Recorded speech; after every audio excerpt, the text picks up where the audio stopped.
नमस्कार दोस्तों, स्वागत है आपका हमारे चैनल टेल्स बाय यशु पर। यहाँ पर आपको मिलेंगी अनोखी और रोचक कहानियाँ। अगर आपको हमारी कहानियाँ पसंद आती हैं तो कृपया करके हमारी वीडियो को लाइक करें, इसको अपने दोस्तों के साथ शेयर करें और अगर आप इस चैनल पर नए हैं तो कृपया करके सब्सक्राइब करें। आपका हमारे चैनल पर विजिट करने के लिए बहुत बहुत धन्यवाद। चलिए आज की कहानी का सफर शुरू करते हैं।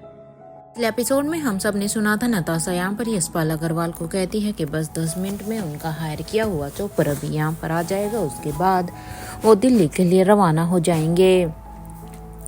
नताशा की ये बात सुनने के बाद अभी यशपाल अग्रवाल भी हाँ में अपना सिर हिलाते हैं और उधर अब वो अपने मन ही मन में सोचते हैं बस एक बार मुझे वो मेरी बहन की बेटी एक बार मिल जाए, उसके बाद तो बस मुझे तुम्हें अपने रास्ते से हटाने में उतना ही मिनट लगेंगी जितना कि तुम्हें बचाने में लगी थी।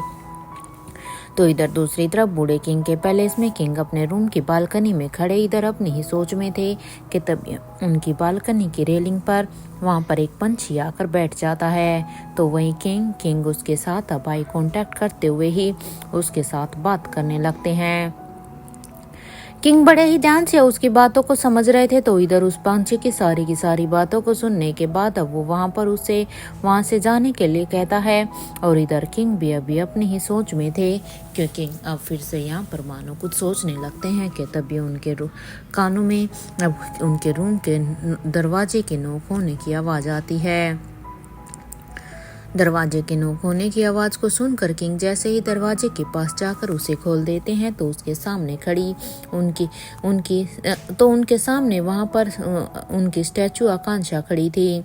उसे देखकर अब किंग कहते हैं तुम यहाँ पर क्या कर रही हो? तुम्हें तो राहुल के पास होना चाहिए था ना। इस बात पर अब आकांक्षा कहती है मैं यहाँ पर स्वाति मल्होत्रा और हमारी कविना निका को यहाँ पर लेकर आई हूँ। ये सुनते ही अब किंग कहते हैं ठीक है, ये तो बहुत ही अच्छी बात है, वैसे वो दोनों कहाँ पर हैं? किंग की इस बात पर अब आकांक्षा कहती हैं वो दोनों युवराज के रूम में बेहोश हैं, उन्हें आधे घंटे में ही होश आ जाएगा। आकांक्षा की इस बात पर किंग कहते हैं वैसे मैं तुम्हें थैंक यू कहना चाहता हूँ कि तुमने मुझे अपनी फर्स्ट क्वीन की इन्फॉर्मेशन दी, उसके लिए सच में बहुत बहुत बहुत शुक्रिया। और यहाँ पर किंग की ये बात सुनते ही स्टैचू कहती है king that's my duty, any other instruction? इस बात पर अब किंग कहते हैं हाँ पता लगाओ कि वेयर इज छोटी अनिका, मेरा मतलब है कि रिया कहाँ पर है, क्योंकि मैं चाहता हूँ कि मुझे जल्द ही रिया के बारे में पता चले। इस बात पर अब आकांक्षा कहती है सी इज इन भीमेश्वरी गाँव किंग। इधर आकांक्षा की ये बात सुनते ही किंग कहते हैं क्या भीमेश्वरी गांव? लेकिन वो वहां पर अकेली तो नहीं होगी, कौन है उसके साथ? इस बात पर अब आकांक्षा कहती है वो वहां पर बूढ़ी अम्मा के साथ हैं। इस बात पर अब किंग कहते हैं अनिका और रोहित ने रिया को दाई माँ के भरोसे छोड़कर वो दोनों यहाँ पर आए हैं। ये अनिका और रोहित दोनों ने ठीक नहीं किया। इन दोनों को क्या लगता है कि स्वाति की संगत का असर हो रहा है? खैर तुम छोड़ो, तुम रिया पर अपनी नज़र बनाए रखना क्योंकि रिया हमें सुरक्षित चाहिए है। इस बात पर अब उनकी स्टैचू कहती है ओके किंग, बट हमें नेत्रा का क्या करना है? इस बात पर अब किंग कहते हैं इसके बारे में मैं तुम्हें बताता हूँ, अभी के लिए तुम बस आर्यन की फाइटिंग प्रैक्टिस पर नज़र रखो क्योंकि आर्यन का तैयार होना हमारे लिए बहुत ही ज़रूरी है। उसे सच में उसकी फाइटिंग बहुत ही अच्छी तरीके से आने चाहिए, किसी भी तरह की कोई भी कमी नहीं होनी चाहिए। किंग की ये बात सुनते ही अब आकांक्षा उसे ग्रीट करते हुए वहां से जाने लगती है। तो इधर अपने रूम में बैठे हुए किंग अब यहाँ पर उसके जाने के बाद अपने दरवाजे को बंद कर देते हैं और अब अनिका और रोहित के होश में आने का भी इंतजार करने लगते हैं क्योंकि उन्हें बस इंतजार था उन दोनों के होश में आने का।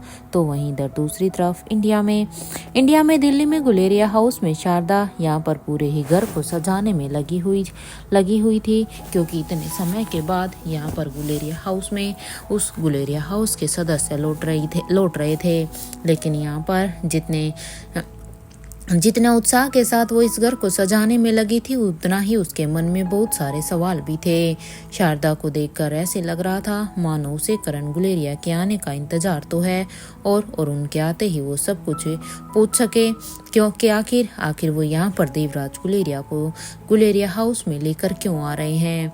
क्योंकि उसे अभी भी डर था, तो वहीं मारवा हाउस में भी खुशी की लहर थी। जैसे गुलेरिया हाउस में घर को दुल्हन की तरह सजाया जा रहा था, तो वैसे ही मारवा हाउस में भी सेम यही हो रहा था। क्योंकि एक लंबे समय के बाद यहाँ पर धर्मराज मारवा वापस मारवा हाउस में लौट रहे थे। जहाँ हर तरफ स्टाफ भाग कर अपने काम में लगे हुए थे, तो वहीं सुधीर मारवा अब यहाँ पर लगातार भूमिका को फोन लगाने की कोशिश कर रहे थे। सुधीर मारवा को देखकर ऐसे लग रहा था जैसे वो बहुत ही परेशान हैं, क्योंकि वो बार बार भूमिका को कॉल लगा रहे थे, लेकिन उसे सामने से कोई भी रिस्पॉन्स नहीं मिल रहा था। इसलिए सामने से कोई भी रिस्पॉन्स ना मिलने पर उनके चेहरे पर परेशानी साफ साफ दिखाई दे रही थी। इधर अपने पति को इस तरह से परेशान होता हुआ देखकर उनकी वाइफ रेणुका मारवा अब उनसे कहती है, क्या बात है सुधीर, आप इतना परेशान लग रहे हैं। अब अपनी पत्नी की ये बात सुनकर अब सुधीर मारवा कहते हैं, हाँ परेशान ना हूँ तो और क्या करूँ रेणुका। अरे ये लड़की आखिर कहाँ पर है। उसका फोन भी नहीं लग रहा है, पता नहीं इस लड़के का आता पता ही नहीं होता। इस बात पर अब रेणुका कहती है, अरे आप तो ऐसे परेशान हो रहे हैं जैसे मानो आपकी बेटी के प्रोफेशन का कुछ पता ही नहीं है। अरे उसका प्रोफेशन ही कुछ ऐसा है। अरे आप जानते तो हैं वो एक जगह पर कहाँ टिक पाती है। इसलिए देखिए मेरी मानिए, आप चिंता बिल्कुल भी मत कीजिए। जैसे ही वो अपने काम से फ्री होगी वो आपको कॉल बैक जरूर करेगी। मुझे पता है। इस बात पर अब सुधीर मारवा कहते हैं, हाँ रेणुका, शायद तुम ठीक कह रही हो। मैं ही उसे लेकर कुछ ज़्यादा ही चिंता कर रहा हूँ। वैसे आज मारवा हाउस को देखकर लग रहा है कि मानो आज यहाँ पर दिवाली हो। देखो ना किस तरह से आज मारवा हाउस को दुल्हन की तरह सजाया गया है। अब उसकी इस बात पर रेणुका कहती है, हाँ वो तो लगेगा ही ना। चाची जी ने ये सब कुछ करवाया है। आज मैं समझ सकती हूँ कि उनके मन की खुशी आज कितनी है, क्योंकि उसे देखकर ही साफ समझा जा सकता है। इस बात पर अब सुधीर मारवा कहती है, आज तुम्हें भी तैयार हो जाना चाहिए, वो लोग कभी भी आ सकते हैं। इस बात पर अब रेणुका कहती है, अरे मैंने तो मेकअप आर्टिस्ट को बुलाया था, अब तक वो आई क्यों नहीं है। क्योंकि मुझे भी तो उनके आने से पहले जल्दी से तैयार होना था। वो मेरी वार्डरोब डिज़ाइनर आई है ना, एक बार आने दो उन्हें अब की बार ऐसा सबक सिखाऊंगी ना कि वो दोनों अच्छी तरह से याद रखेंगी। ये कहते हुए ही वो अब अपने रूम की तरफ जाने लगती हैं। इधर उन्हें ऐसे जाता हुआ देखकर अब सुधीर मारवा कहते हैं, बाप रे बाप, आज पता चला कि मेरी बेटी भूमिका किसके ऊपर गई है। हे ऊपर वाले, आपने मुझे बहुत सहन शक्ति दी है, उतनी ही सच कहूँ तो निखिल को भी देना, क्योंकि निखिल को भी इसकी ज़रूरत पड़ने वाली है।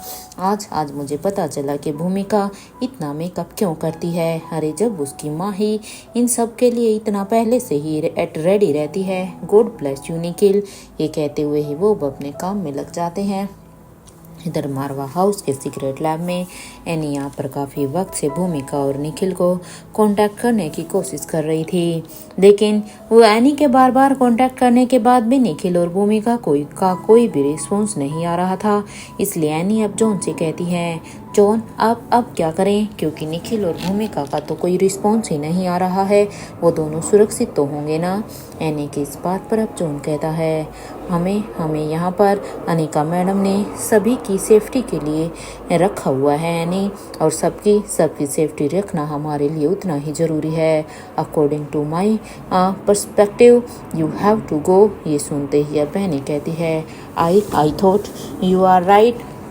क्योंकि हमें एक बार वहाँ पर जाकर देख लेना चाहिए कि वो दोनों सुरक्षित तो हैं या नहीं। मैं बस अभी मनाली के लिए निकल जाती हूँ।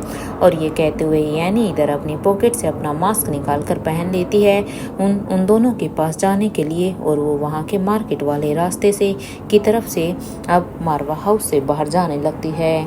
इधर एनी जैसे ही यहाँ पर मार्केट में पहुँचती है तो वहाँ पर खड़ी एक गाड़ी में जाकर वो जल्दी से जाकर बैठ जाती है। और उसके बाद अब वो अपनी गाड़ी को दिल्ली की सड़कों पर दौड़ाने लगती है। ये गाड़ी यहाँ पर सिर्फ इसी पर्पज से रखी गई थी कि ताकि अगर कोई इमरजेंसी हो तो वो इस पीछे वाले रास्ते से इस गाड़ी को यूज कर सके, ताकि मारवा हाउस में रह रहे लोगों को किसी भी तरह का कोई भी शक ना हो। एक तरफ मारवा हाउस में ये सब चल रहा था तो दूसरी तरफ मल्होत्रा हाउस में क्रिश, श्वेता और करिश्मा के साथ मिलकर पूरे ही घर को सजा रहे थे। क्योंकि मल्होत्रा हाउस में तो यहाँ पर डबल खुशियों का इंतजार था। एक तरफ जहाँ पर लक्ष्य जी यहाँ पर आने वाले थे तो दूसरी तरफ यशवंत मल्होत्रा भी इतने सालों के बाद अपने घर पर वापसी कर रहे थे। तो वहीं करिश्मा अब क्रिश से अपने नाना जी के बारे में तरह तरह के सवाल पूछ रही थी। क्योंकि करिश्मा को तो अपने नाना जी को पहले कभी देखा ही नहीं था। उसे तब से पता चला था कि उसके नाना जी जिंदा हैं, वो आ रहे हैं। तब से न जाने उसके दिमाग में कितने सारे अपने नाना जी को लेकर सवाल आ रहे थे। तो वहीं क्रिश भी अपने दादाजी के बारे में उन्हें जितना पता था उसी के अकॉर्डिंग ही वो करिश्मा के हर एक सवाल का जवाब दे रहे थे। और बस उन्हीं सवालों का, जिन सवालों का जवाब उन्हें मालूम नहीं थे, उन्हें अब वो अपने सिर को खुजाते हुए ही कहता था, देखो करिश्मा, मुझे अब मेरे दादाजी के बारे में ज़्यादा कुछ तो नहीं पता है। जब वो आएंगे ना तो तुम उनसे सब कुछ अपने आप ही पूछ लेना। इधर क्रिश की इस बात पर तो अब श्वेता की भी हंसी छूट जाती है।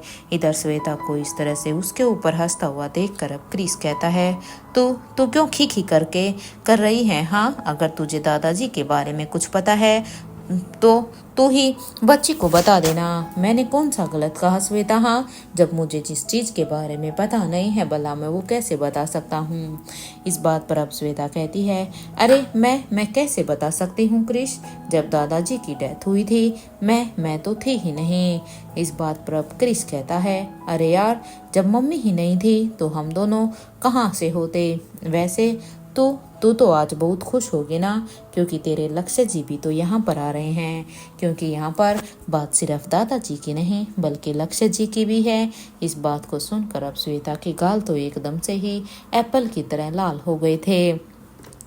क्योंकि श्वेता तो यहाँ पर दिल से बहुत ही खुश थी कि लक्ष्य जी फाइनली उनके बीच आ रहे थे एक काफ़ी लंबे समय के बाद।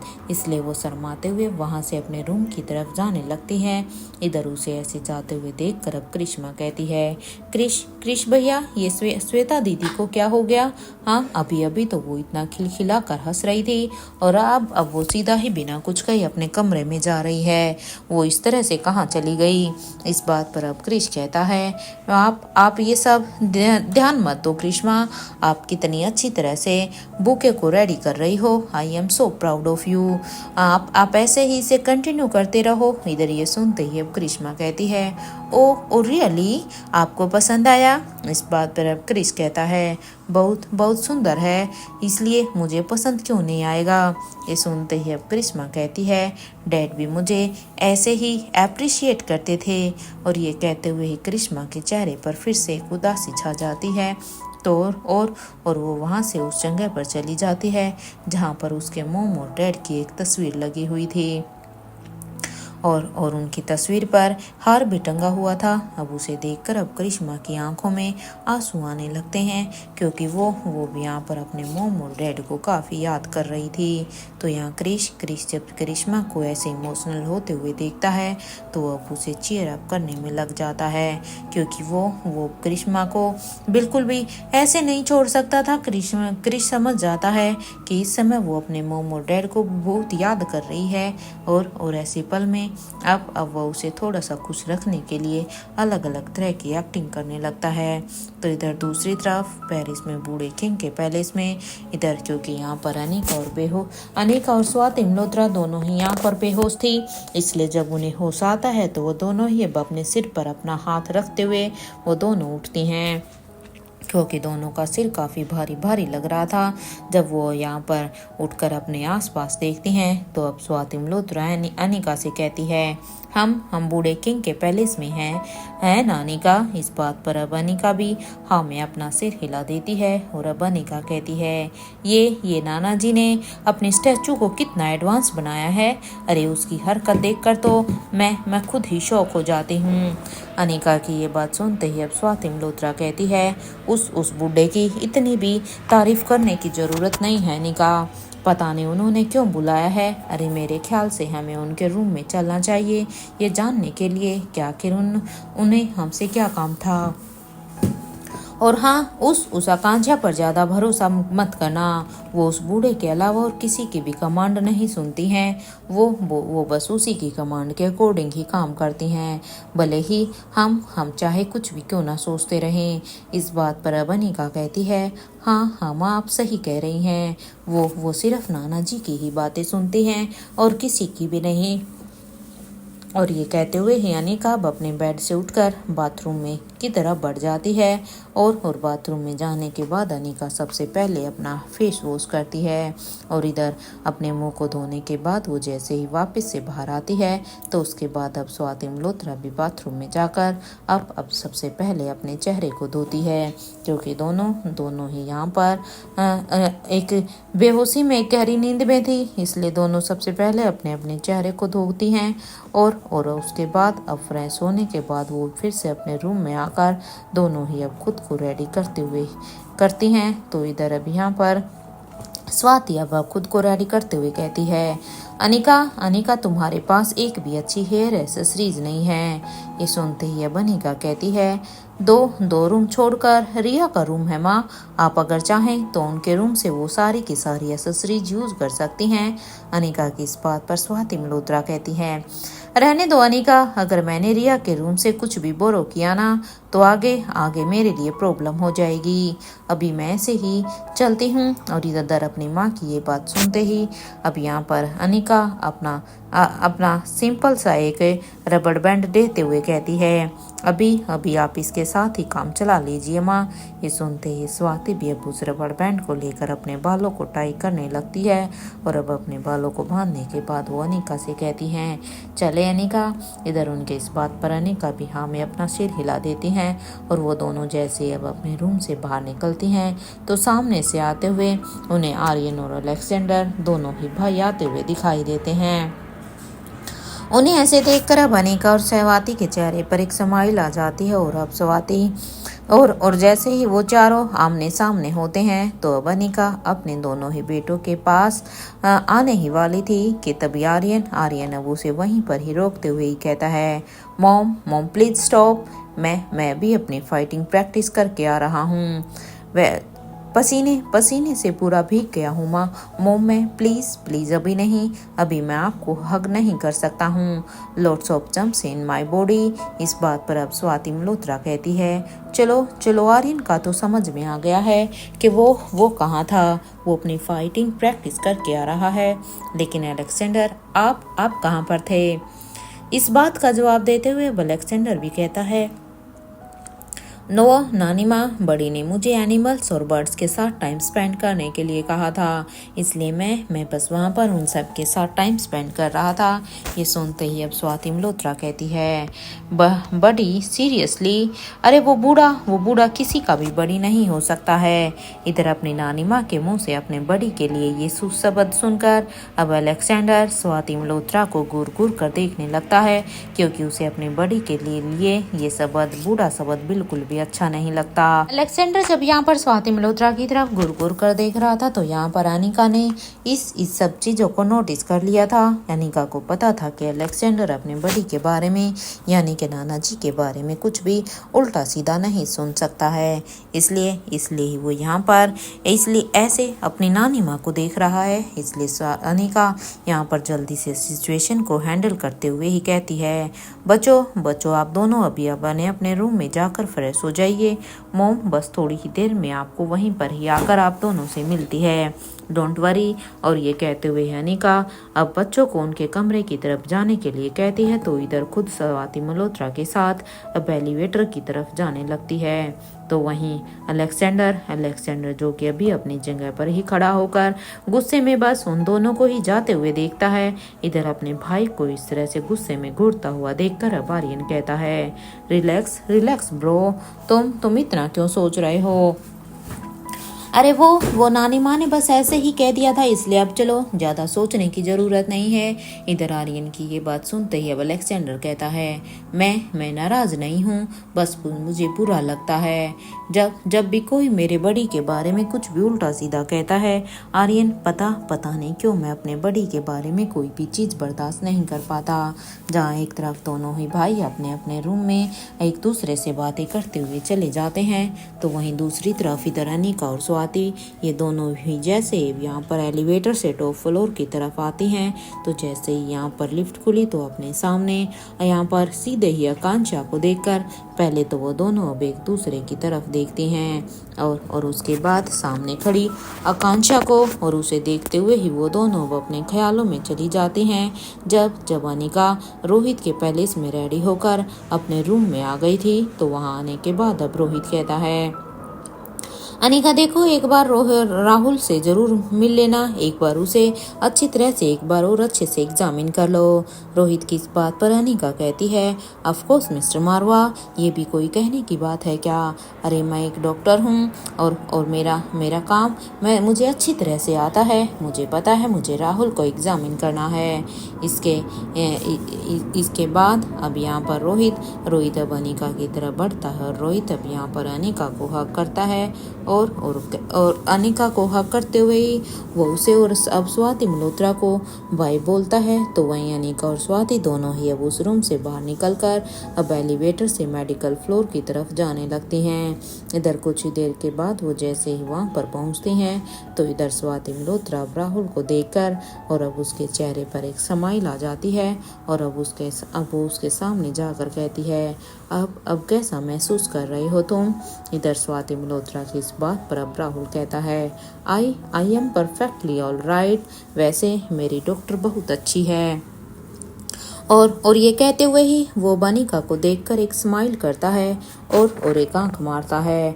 इधर राहुल की फिर से इस हरकत पर अब अनिका राहुल को कोई भी जवाब देती कि तभी राहुल अब अपनी बात को ही बदलते हुए कहता है, मैं आकांक्षा की बात कर रहा हूँ। सी इज वेरी ब्यूटीफुल।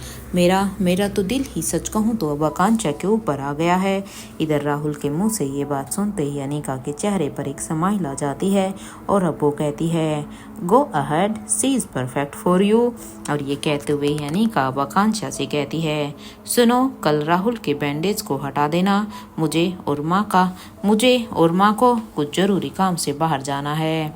इधर अनिका की इस बात पर आकांक्षा भी कहती है, आप दोनों कहाँ पर जा रहे हैं? यहाँ आकांक्षा ने इतना कहा ही था कि तभी उनके सिस्टम में एक मैसेज आता है। जब वो अपने सिस्टम में आए हुए मैसेज को पढ़ती है, तो ये मैसेज किंग का आया हुआ था, जिसमें लिखा हुआ था कि तुम अनिका गुलेरिया और स्वाति मल्होत्रा को मेरे पैलेस लेकर आओ। और हाँ, देखो, याद रहे कि रूल्स ब्रेक नहीं होने चाहिए कि उन दोनों को कैसे यहाँ पर लेकर आना है। इधर उस मैसेज को पूरा पढ़ने के बाद आकांक्षा अब अनिका के पास जाकर अब अपनी पॉकेट से जल्दी से एक स्प्रे बोतल को निकालकर उसके ऊपर एक स्प्रे कर देती है, इससे पहले कि अनिका थोड़ी सी भी संभल पाती। ये स्प्रे होते ही जैसे ही वो केमिकल हवा में घुलता है, तो उस केमिकल के कांटेक्ट से सिर्फ अनिका और स्वाति ही नहीं बल्कि खुद राहुल भी वहीं पर ही बेहोश हो जाता है, क्योंकि आकांक्षा एक रोबोट थी। उसे किसी की भी इमोशन से, किसी की सोच से कोई फर्क नहीं पड़ता था, क्योंकि किंग ने उसे कमांड दी थी कि इन दोनों को उसके पैलेस में लेकर आना है। तो आकांक्षा के पास इससे ज्यादा अच्छा और कोई समय नहीं था। इसलिए यहाँ पर इन दोनों के बेहोश होने के बाद आकांक्षा स्वाति मल्होत्रा और अनिका को चॉपर में ट्रांसफर करती है और इसके बाद वो दोनों को ही बूढ़े किंग के पैलेस की तरफ लेकर जाने लगती है। इधर अपने ख्यालों से बाहर आते हुए ही अनिका अब यहाँ पर आकांक्षा की तरफ देखकर कहती है, क्या किंग अंदर अपने रूम में है? अनिका की ये बात सुनते ही आकांक्षा कहती है, वो अभी इस वक्त ऊपर टेरेस गार्डन में है और वो वहीं पर ही आप दोनों के ही आने का वेट कर रहे हैं। वो आप दोनों से वहीं पर ही बात करेंगे। आकांक्षा की ये बात सुनते ही अनिका और स्वाति मल्होत्रा दोनों ही अब उससे ज्यादा बातें ना करते हुए सीधा ही टेरेस की तरफ जाने लगती हैं। इधर कुछ ही देर के वॉकिंग के बाद जैसे ही वो दोनों वहाँ टेरेस तक पहुँचती हैं तो आज पूरा गार्डन यहाँ पर रिसर्च लैब लग रहा था, जहाँ पर किंग अपनी ही सोच में टेरेस की बाउंड्रीज के पास खड़े होकर वाटरफॉल की तरफ देख रहे थे। इधर किंग को इस तरह से कहीं खोया हुआ देखकर अब स्वाति मल्होत्रा कहती है, किंग किंग क्या हुआ है, सब ठीक तो है ना? मेरा मतलब है कि आप क्या सोच रहे हैं, क्योंकि आपको देखकर साफ साफ पता चल रहा है कि आपके दिमाग में जरूर जरूर कुछ ना कुछ तो चल रहा है।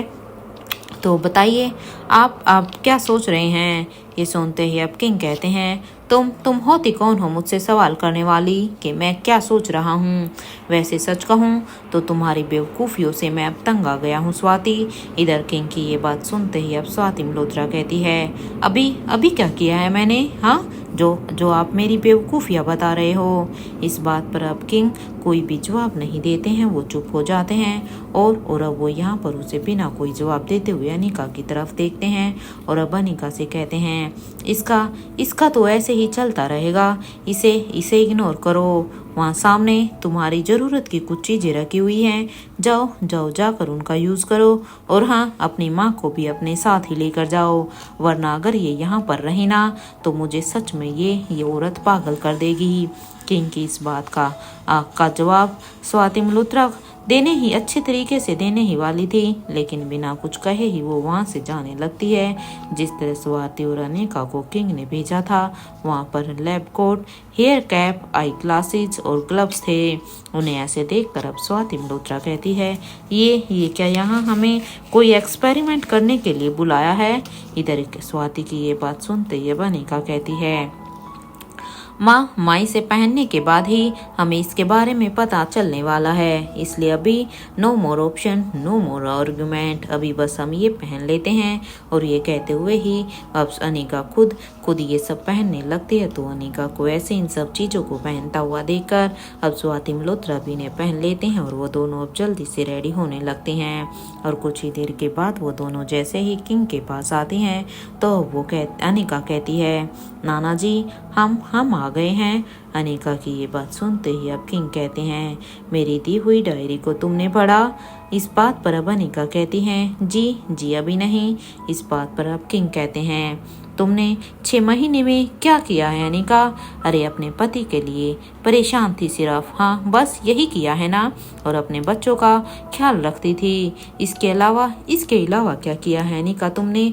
हाँ, इन पिछले 6 महीनों में तुम उस डायरी को अच्छी तरह से पढ़ सकती थी। किंग की ये बात सुनते ही अब अनिका कहती है, नाना जी मैंने 6 महीने वेस्ट नहीं किए हैं। एक तरफ मुझे प्रोफेसर वांगापटू के लिए मेडिसिन बनाई थी, तो वहीं और मुझे नेत्रा के डीएनए स्ट्रक्चर को भी समझना था। वो बच्चों की मदद से नेत्रा को हमने पकड़ तो लिया था, लेकिन इधर अनिका इस बात को पूरा करती के तभी किंग बीच में ही उसे रोकते हुए कहते हैं, नेत्रा के इल्यूजन को ब्रेक करना मुश्किल हो गया है। लगता है मिस्टर एक्स की लाइफ का ये सबसे टफ प्रोजेक्ट है, क्योंकि मिस्टर एक्स तो कुछ भी कर सकते हैं ना। इधर ये सुनते ही अब स्वाति मल्होत्रा कहती है, इतना भी टफ नहीं है। इधर स्वाति की इस बात पर अब किंग कहते हैं, तुम्हारे पास कोई आइडिया है? किंग की इस बात पर अब स्वाति मल्होत्रा कहती है, हाँ आइडिया तो है, लेकिन मुझे डाउट है कि वो आइडिया काम करेगा या नहीं। स्वाति की इस बात पर किंग कहते हैं, नेत्रा की उस इल्यूजन को तोड़ने के लिए मिस्टर एक्स को मिस्टर वाई की ज़रूरत पड़ेगी। सो अनिका, रोहित के साथ इसके बारे में डिस्कस करो, उसके बाद ही अपना प्लान बनाना, क्योंकि अब तक तो तुम्हें भी पता चल ही गया होगा ना कि नेत्रा से ज़्यादा खतरनाक उसका क्रिएट किया हुआ वो इल्यूजन है। इसलिए नेत्रा को मारने से पहले हमें उसके इस इल्यूजन को ही डिस्ट्रॉय करना ही होगा, क्योंकि इसे बिना डिस्ट्रॉय किए हम उसे नहीं मार सकते। किंग की इस बात पर अब स्वाति मल्होत्रा कहती है, अनिका तुम किंग की दी हुई उस डायरी को पढ़ो, मैं नेत्रा के इल्यूजन को डिस्ट्रॉय करने की तब तक कोशिश करती हूँ। अपनी माँ की इस बात को सुनने के बाद अब अनिका कहती है वो तो ठीक है माँ, लेकिन नाना जी ने हमें यहाँ टेरेस पर क्यों बुलाया है? सबसे बड़ा सवाल तो अब ये है ना। अनिका की इस बात को सुनकर अब किंग कहते हैं तुम्हें अब तक अपनी माँ यानी मेरा मतलब है कि राजमहल की फर्स्ट ऑफिशियल्स क्वीन के बारे में तो जान ही चुकी होगी। अब ये सुनते ही अनिका की आंखों के सामने अब अपनी नानी माँ का चेहरा याद आ जाता है और उसके चेहरे पर एक स्माइल थी। इधर अनिका के चेहरे पर ये स्माइल देखकर अब किंग कहते हैं क्या हुआ? मैंने कुछ गलत कहा है क्या? किंग की ये बात सुनते ही अब अनिका कहते हैं नाना जी बस यूं ही, आपने कुछ गलत नहीं कहा, आप अपनी बात को कंटिन्यू कीजिए। अनिका की ये बात सुनते ही अब किंग कहते हैं पूरी दुनिया का बॉडी स्ट्रक्चर पूरी दुनिया के बॉडी स्ट्रक्चर को पढ़ती हो तो कभी अपनी माँ की बॉडी को भी पढ़ लो। ये कहते हुए ही किंग अब अपने पास में रखे टेबल पर रखी दो छोटी बोतल को उठाकर एक अनिका को दे देते हैं और दूसरी बोतल स्वाति मल्होत्रा को देते हुए कहते हैं तुम दोनों एक इन बोतल को के केमिकल को तुम्हारे सामने रखे हुए दोनों प्लांट्स के गमलों में डाल दो। ये सुनते ही अनिका और स्वाति मल्होत्रा अब किंग के कहे अनुसार पहले तो वो एक दूसरे को देखने लगती हैं क्योंकि वो यही सोच रही थी कि आखिर किंग उनसे करवाना क्या चाहते हैं।